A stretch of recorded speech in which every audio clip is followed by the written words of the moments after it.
Hello,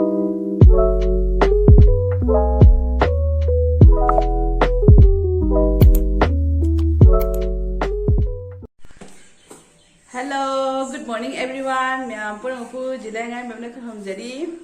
Ma'am, huji aigi vlog se ngan na hore huji ayuk tegi. Ma'am, nasigi weather se mom ni ko nong su chu na kana tong na tawi. Nong su chu ye ba mapan da. Sai nong khak na nong chu da taw ba do. Ni ma'am nasidi ekoi se ka tawre morning gi se breakfast se cái nơi là tân nơi là xa là đi tới à chỉ tuần mà xa là pin tân nổi bí đi thế này mà đi mai vẫn thôi cái đấy đi gì xí cái đó tân ấy là tập tập khát đeo vào đâu đi cái đó đó tân cha thì nhiều cái gì em còn tay cái breakfast anh ăn cái bữa pizza đã rồi cái đấy mai cái tông ăn à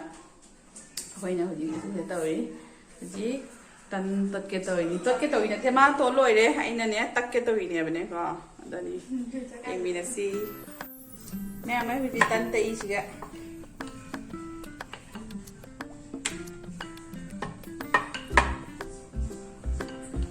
mà đã ta lôi đi không chịu với hình dám nè đó nên tập cái gì cái tôi chịu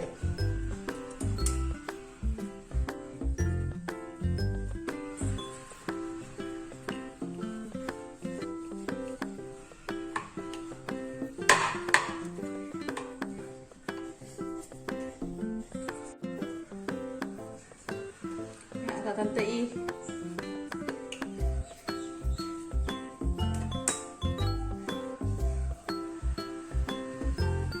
tôi sẽ tôi là sản phẩm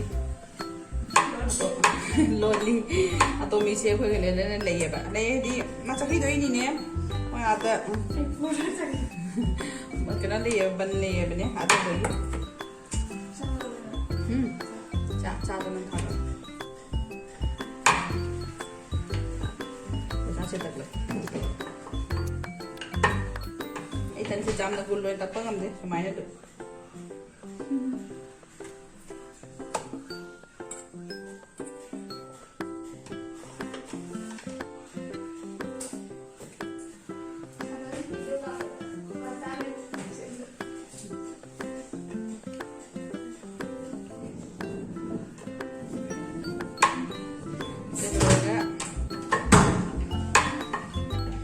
cảm cái nó khô khi mà pan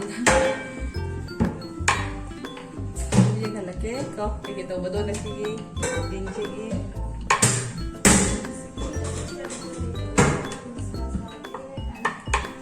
nó sẽ xả rồi tao mà này phi sẽ khai đi su rồi cả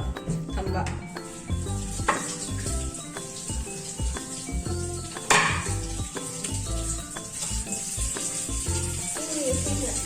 ma'am सिगा चा थागले चा सवले अदगी सिगाना पूरी हौरनी थाव हापे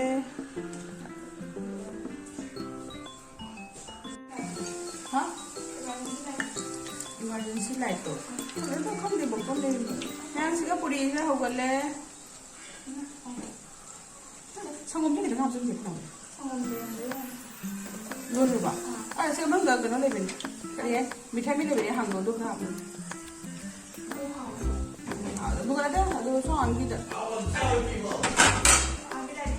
ma'am तन से सुमाइना होना लोरे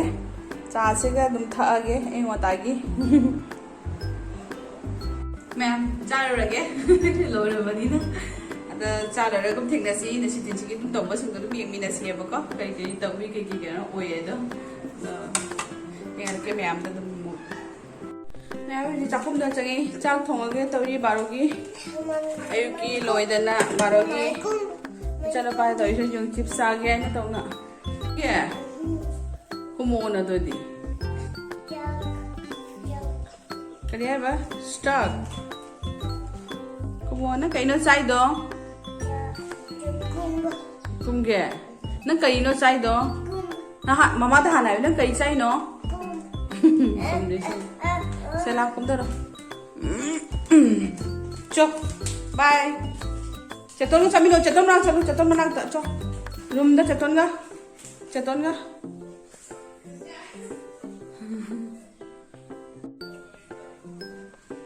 मैं मैं हुई आलू खोई नहीं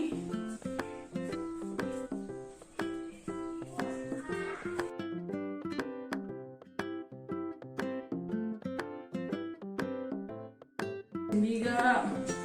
सोतो संबरन तरगा इरोंबा मा तौसल लगे nasi se mo ma dubai to ki bela se na no shi to bade kain se chakare ya bane ko asiga na inverter ga lese pan de basi de ben light se ni ma ma dubai to se chakan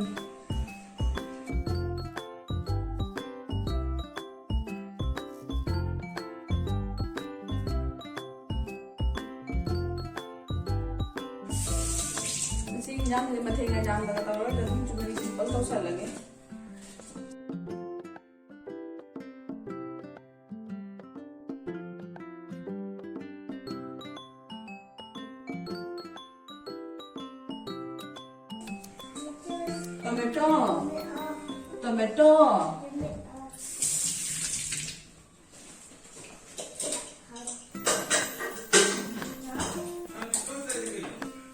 tomato ama tomato hai ba du ne tito sai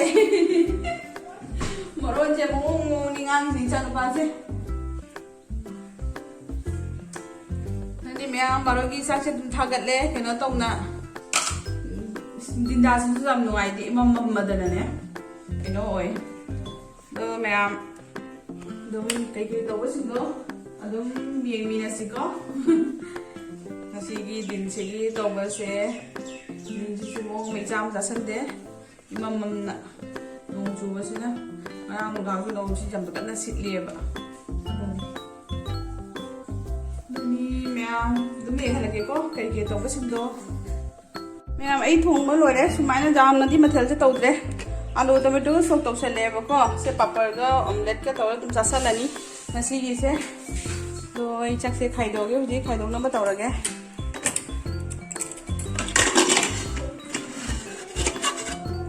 ma'am Chak चानब तौरगे ma'am नसीदी ऐसे अवाब हम तारे से तौरी उरब मखादा से उरेना से संदोइबा Cheng से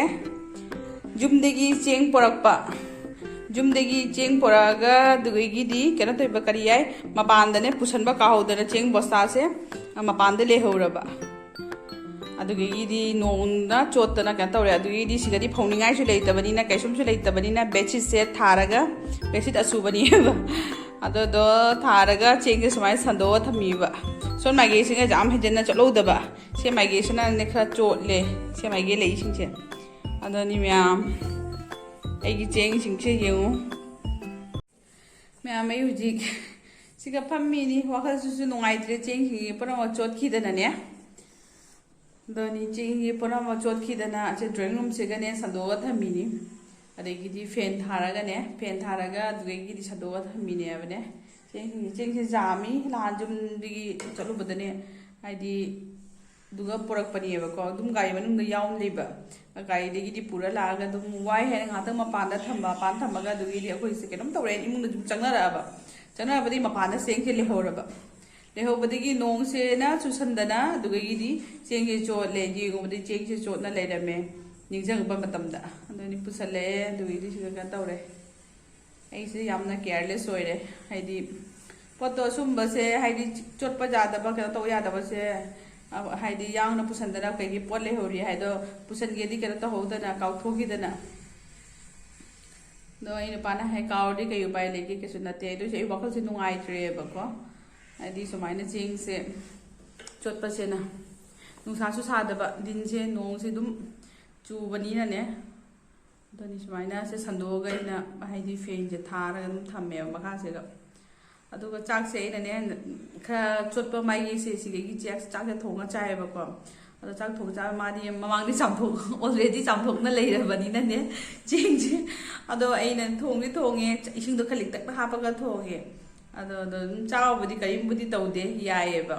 अदो Cheng ma'am सिंगे फजना कंगद्रगा Cheng से सु होजिकी चाबगिदी दुम यारगा थमदोमिदो चेंग से दिखरानी दि चानादोमिना अदो दगिनी वखल से नुआइत्रे मैम आई चाक चाबसु लोइरे अदोनी नुथिनगी तमु पोथारगे अदोले गमगा थेंगनसिको मैम मैं हुजिक संदा होइरे अईगी नसीगी ब्लॉग सेदी इमुंगा मांगोनगा कनोतो ओइरे के किचन से गदुम लइरे नसी माई से इचम चम्मी कयमबो केद्रे इचम चम्मे ननी सिगा चा लोनगे हैना थागदी चा इसिंग सवली दोनी चा सेगा देगी असिगी ब्रेड से साहलगने तौरगा दुम चानी संदागी खितन मोजे तो मचा नुपीदो चा याम पामेबको मा थकपद आई थकतोनी नते चा थइएबा थकपद जाम हिजनबुदी पामनबुदी थकपा नतबने अदुसु दुम थकपने खरा खबदे दो मागा लोने चा से थकमिनरगे संदागी संदा सोइसले मैम दुम मिनसी कई तवनो हाइदा सिदिजे वखलसु नुंगाइते चेंग से चोपदोगा चेंग से फेन थारबुदी कंहल्लेबको अदुसुने दुम नुंगाइते इ कोकसे पूरा बेरानी कोकसे फत्तबगा हाइदो ओइरबा खंगते मैम दुम येहलकेको मैं केनोसु संगोमसु लोइथोगिरेने अइना हुजि घातंग मांगने दुकान थोउइबको दुकान थोउबदो अदो कना तौरे करिये इंगमदा मपारा नोंगसु चुइबा खंबा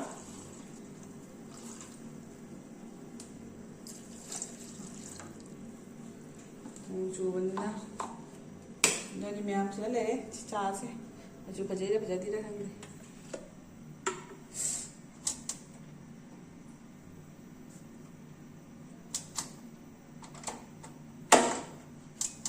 पानी लेते रखंगे चा से सुमाइन मैम चा दो सिगा लेरे ब्रेड का चागा को ब्रेड से जाम नबने ते संदागी होइबनी ने सुमाइना दुम अनि अनि अखोय अनि तंगतनी अब थक्तोइसे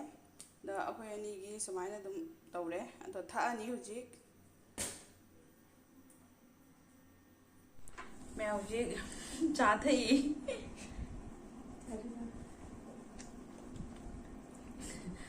अतो अमा से मसक से उलो जादी छमनो अतो दो केतोइबा अनि मैम चा थईएबको चा थक लरग फेनबसे आई चंगी रूम से हमरा होय चतन मचान पीदो नौबीदो माई रूम द दुम चंगी नेबा माई मनांत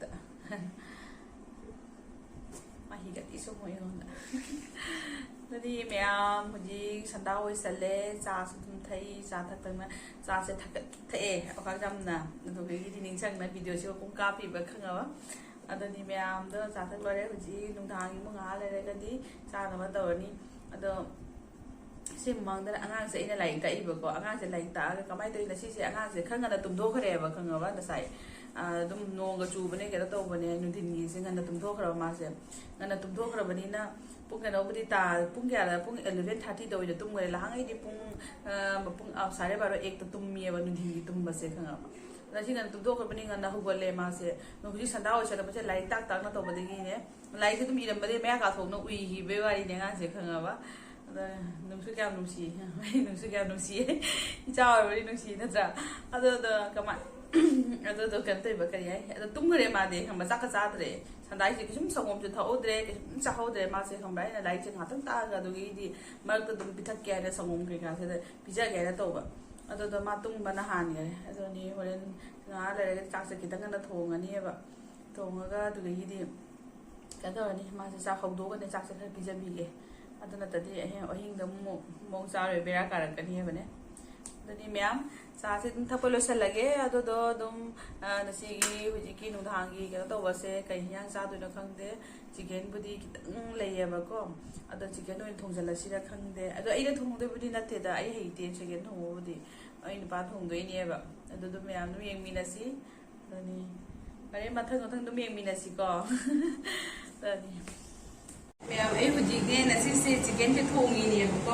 आइना बुदी दम हेइबा नते आई दुबानने हमरा मा तापीरगा थोंगिनेबको मा से आइगोनसु खतम जलु हाइनने हमरा जाम हिजनबुदी जाम नते चिकन से खितंग तनी बको अदुदुना अखोय अहिमदगी चानबीने अदुदो तुम तमसलु हाइने हुजि थोंगिएबको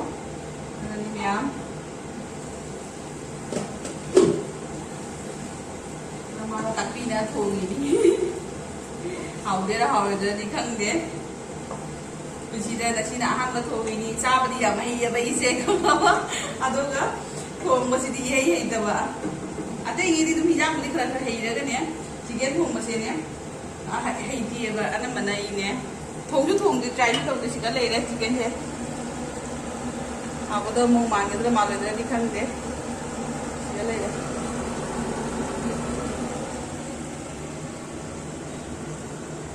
नि मैम होरेन इने टेस्ट तौरबसु हाइरकनिएबा नसिगी चिकेन से हाउबिरा हाउदिरा हाइदो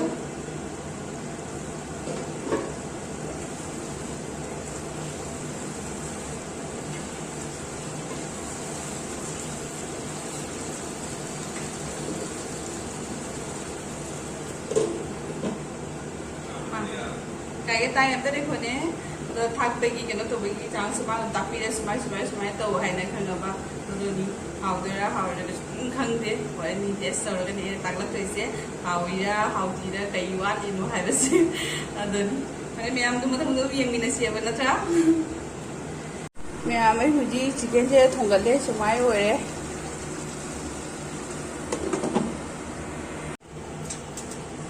mẹ em ấy cái sẽ Pembudi loisale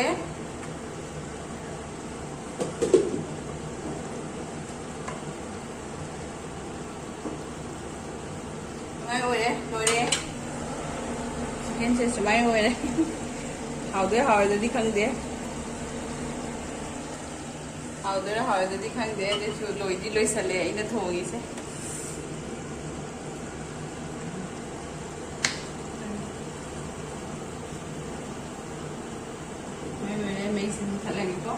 rồi đây sẽ mình cho là mình trên là kiểu thảo cái hậu cái đây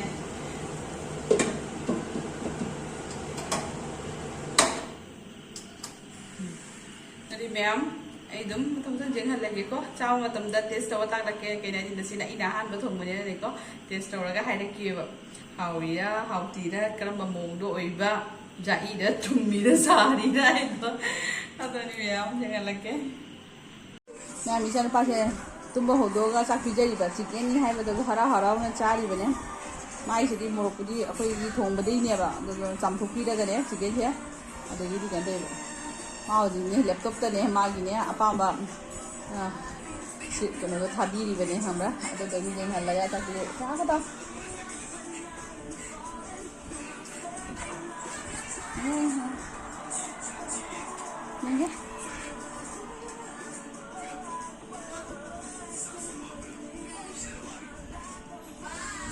मा चा लोरगा अखोई मु चादोइने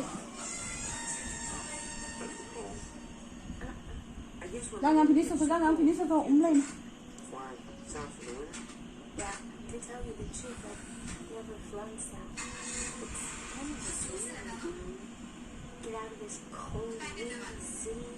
catch that jet ski, fruit trees, millions of birds. Chicken से मैं तो. Thôi.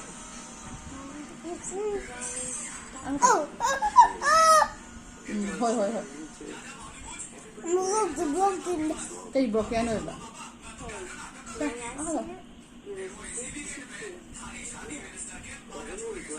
No,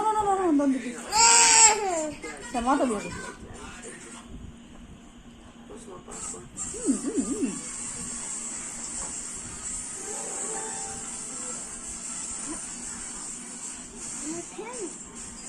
How bro? Mama nghĩ how bro? How? Kind. Ha? Kind. Melanie? Honey? Yummy. Yeah, mau taruh. Apa?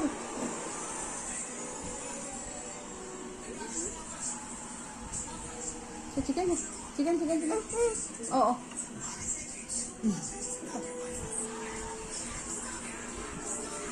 Chicken ni hai di ne mathwai thajare angam se. Cái đâu rồi? Long sẽ tibium. Cái nào? Water rồi, mốc xa rồi, mốc xa đấy.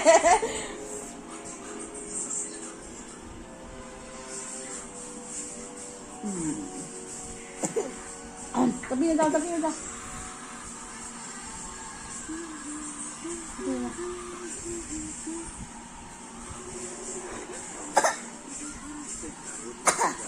What are you talking about? ꯌꯥꯝ ꯏꯆꯟ ꯆꯥꯛ ꯄꯤꯖꯔꯒꯦꯀꯣ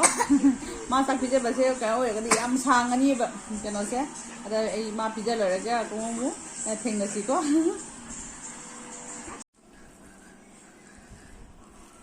ꯃꯌꯥꯝꯁꯤꯒ ꯂꯩꯔꯦ ꯑꯩꯒꯤ ꯆꯥꯒꯗꯕꯗꯣ ꯁꯤꯒ chicken ꯊꯣꯡꯕ ꯁꯤꯒꯅ ꯊꯕꯤꯒ ꯇꯤꯜꯍꯧꯒ ꯁꯤꯒꯅ ꯆꯅꯝꯒꯤ ꯒꯥꯔꯂꯤꯛꯀꯤ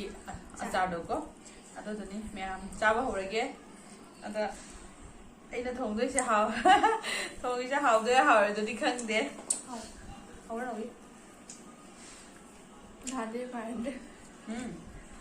Nade marande lam hor. ꯃꯩ ꯇꯥꯒ ꯑꯍꯥꯟꯕ ꯊꯣꯡꯖꯕꯅꯤ ꯍꯧꯖꯤꯛ ꯇꯦꯁ ꯇꯧꯒꯦꯀꯣ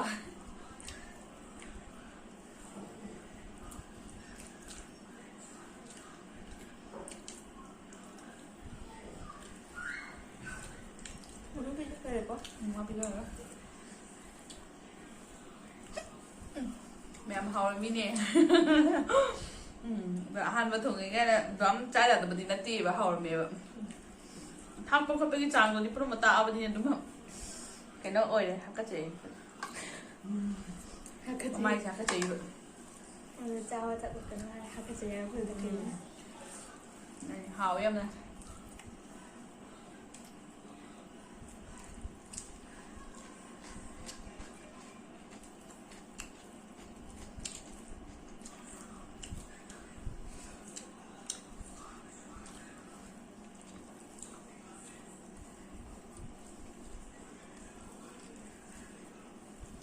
ꯑꯩꯅ ꯌꯥꯝꯅ ꯇꯣꯏꯅ ꯍꯥꯏꯗꯤ ꯑꯃꯨꯛ ꯊꯣꯡꯗꯕꯅꯤꯅꯅꯦ ꯍꯥꯏꯕ ꯊꯣꯡꯉꯨꯔꯒ ꯀꯩꯅꯣ ꯇꯧꯒꯗ꯭ꯔꯥ ꯍꯥꯏꯅꯅꯦ ꯑꯗꯨꯝ ꯀꯤꯖꯕꯗꯣ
ꯌꯥꯝ ꯅꯣꯡꯃꯤ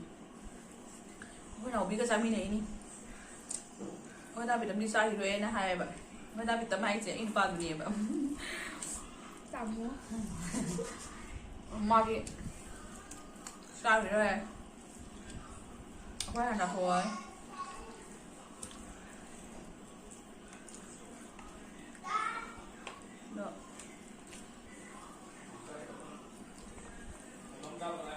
Come here. Come here.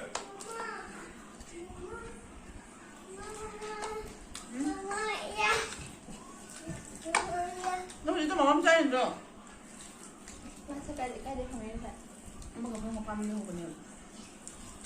Hi hello. Hi hello. Hi hello. Hi. Sige sige. 세징아 Hi. 우드레 밥 먹어 밥 달라가 하이 해로 Hi. 하이 매암 하이 Ma'am. 자 자, dustbin 합쳐서 먹고 와도 먹고다 dustbin 다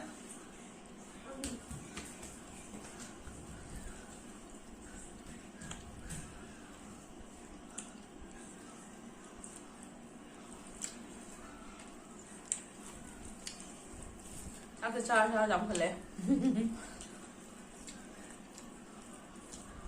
또 Lusan nga maroy.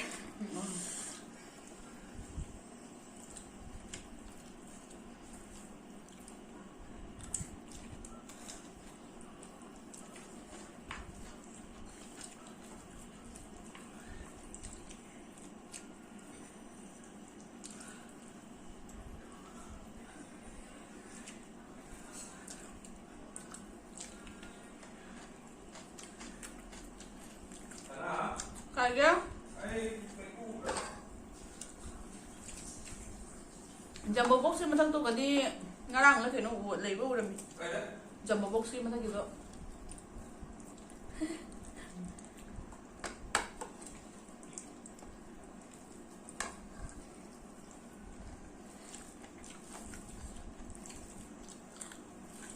chắc huy chắc bây giờ rồi ạ liền đi liền rồi ạ apa sudah itu méo lên mà đi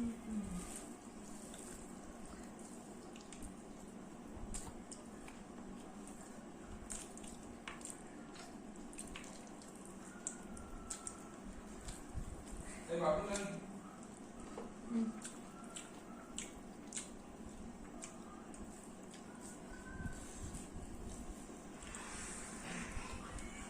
À vâng.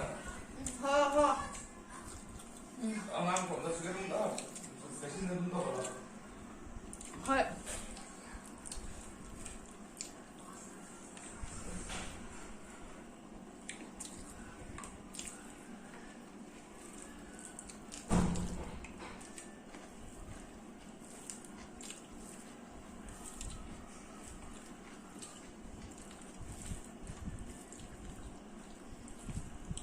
Ambil chicken long ya. chia ra có tình Kenyang loh.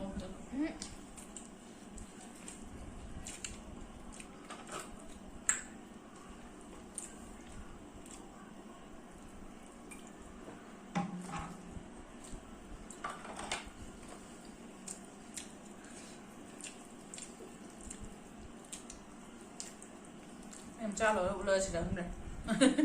nên thầm Rồi cha lỡ lơ game mèo. Nên mà khăn đấy phong bạch mà khăn đấy phong bạch thì cái thì phải đánh từ lâu rồi vậy nhé. Rồi mà khăn là phong bạch đấy.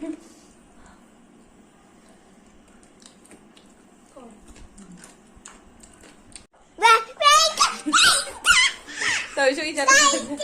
bây cái tàu này cái ai chạy xin sao mà cũng bốc lùi đấy. Ở đó khơi đùng được chẳng nghe hụt gì. Ở đó ít ra passe làm beli siêu ngu. Wang ang bagai nó tao bấm tay ya đi vậy. Ở đi mẹ video xem mà tăng sẽ sum lời sẽ lại cái này hay cái tàu này vậy ang sẽ tụi mình lại cái thằng chơi lệ hay thế nào qua. Ở đó mà này lang cái tàu sẽ gì ngoài vậy. Ít tàu nó mà ta sẽ tàu sẽ gì tàu sẽ gì vậy. Thôi anh tâm phòng mông cái xe man này khai đến là bữa ăn cái tao đã đi mẹ chay sinh cha nó rồi đấy chỉ cần thùng một chút hào rồi mẹ rồi mẹ video xem mà tăng sẽ sum lên sẽ lại cái mẹ mà nó chỉ biết nào mẹ nó chỉ cho channel sẽ like subscribe share to be remo please mẹ dari share hai raga do anh làm tới gì hình cái mong làm tới gì hình rồi baby tôi máy tôi bà 마기 좀 랩톱 세 타라가 또 이제 지용아 봐 파문에서 안에 카이드나 네 미안 파문지 짜이 하이네 cái tàu vinu cái anh ăn được cái tay nó nè cái gì kia